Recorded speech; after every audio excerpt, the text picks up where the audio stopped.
என்னோட guiding and mentoring செஷனில் ஒருத்தங்களோட நான் பேசிகிட்டு இருந்தேன். அப்போ அவங்க சொன்ன ஒரு விஷயம், ஸ்வேதா நீங்கள் கிராட்டிடியூட் பற்றி நிறைய சொல்லியிருக்கீங்க. அந்த வீடியோ பார்த்து நானும் அதை ஒரு ஹேபிட்டாக டெவலப் பண்ணிகிட்டு இருந்திருக்கேன். ஸோ நான் நிறைய நன்றி தெரிவிக்கிற எக்ஸசைஸ் எல்லாம் ரொம்ப ரெகுலராக நான் செய்யும் பொழுது அப்போது இருக்கிற விஷயங்களுக்கெல்லாம் நான் நன்றி சொல்கிறேனே, அப்போது நான் மேலும் சில விஷயங்களுக்காக ஆசைப்படும் பொழுது நான் பேராசைப்படுறேனோ, அப்போது அது சரிதானா, இல்லை இருக்கிற விஷயங்களோட நம்ம திருப்தியாக இருக்கிறது தான் கரெக்டா? நான் வேறு நிறைய விஷயங்களுக்கு எதிர்பார்க்கறது எனக்கு ஒரு கேள்வி வருது, நான் சரியாக தான் செய்கிறேனா அப்படின்னு. ஸோ அந்த ஒரு ஆங்கிளில் நான் உங்கள்கிட்ட ஒரு சில விஷயம் சொல்லணும்னு நினைக்கிறேன். இங்கே நம்ம எப்போவுமே எக்ஸ்ட்ரீம்ஸில் நம்ம இருக்கோம். ஒன்று நம்ம இருக்கிற விஷயங்களுக்கெல்லாம் நம்ம நன்றி சொல்லணுன்றது ஒரு ஆஸ்பெக்டாக இருந்தாலும், அப்போது வேறு எந்த ஒரு நல்ல விஷயங்களுக்கும் நான் ஏங்கக்கூடாதா, நான் ஆசைப்படக்கூடாதா, நான் விரும்பக்கூடாதா அப்படின்னா இது இருந்தால் அது இருக்கக்கூடாது அப்படின்னு கிடையாது. இந்த விஷயத்தில் நான் கிராட்டிடியூட் மட்டுமே சொல்லலை. இதே மாதிரி நிறைய விஷயங்கள் கூட இருக்குது. பேர்ஸாக நம்ம எடுத்துக்கலாம். இப்போது எப்போவுமே வெற்றி கிடச்சிக்கிட்டே இருக்கும்னு சொல்ல முடியாதுல்ல. ஒருத்தங்க லைஃப்பில் சக்ஸஸ் இருந்தால் ஒரு சில நேரத்தில் ஃபெயிலியருன்ற ஒரு எலிமெண்ட் கூட இருக்கும்ல. அதே மாதிரி தான் கரேஜ்.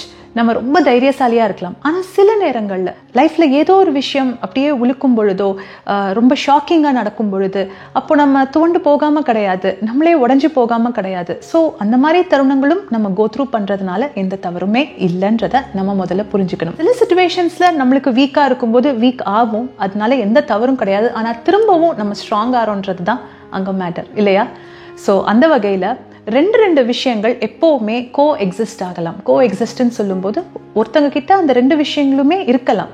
இப்போது இருக்கிற விஷயங்களுக்கு நான் எவ்வளோ தூரம் நான் ரொம்ப மனசார நான் நன்றி சொல்கிறேனோ, அதே நேரத்தில் எனக்கு மேலும் சில நல்ல விஷயங்கள் நடக்கணும்னு நான் விரும்புகிறது தவறு கிடையாது, அது பேராசை கிடையாது.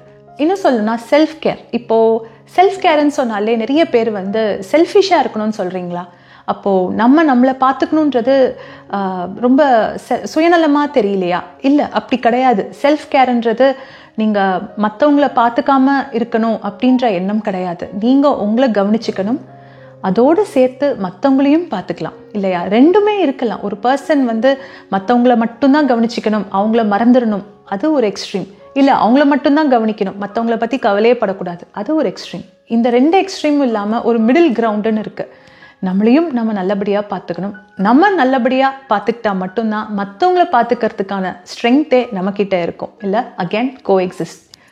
இன்னொரு விஷயம் இதே லைனில் சொல்லணும்னா, ஒரு சில விஷயங்களுக்கு நம்மளுக்கு ரொம்ப ஒரு நம்பிக்கை இருக்கும், ட்ரஸ்ட்டுன்ற ஃபேக்டர் ரொம்ப ஜாஸ்தியாக இருக்கும்.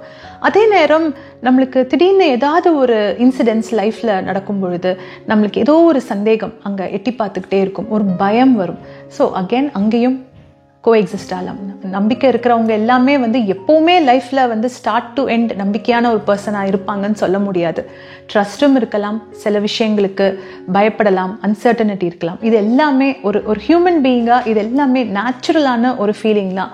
ஸோ அதை பார்த்தோ இல்லை அதை நினச்சி நீங்கள் உங்களை குறைச்சி எடை போட்டுறாதீங்க.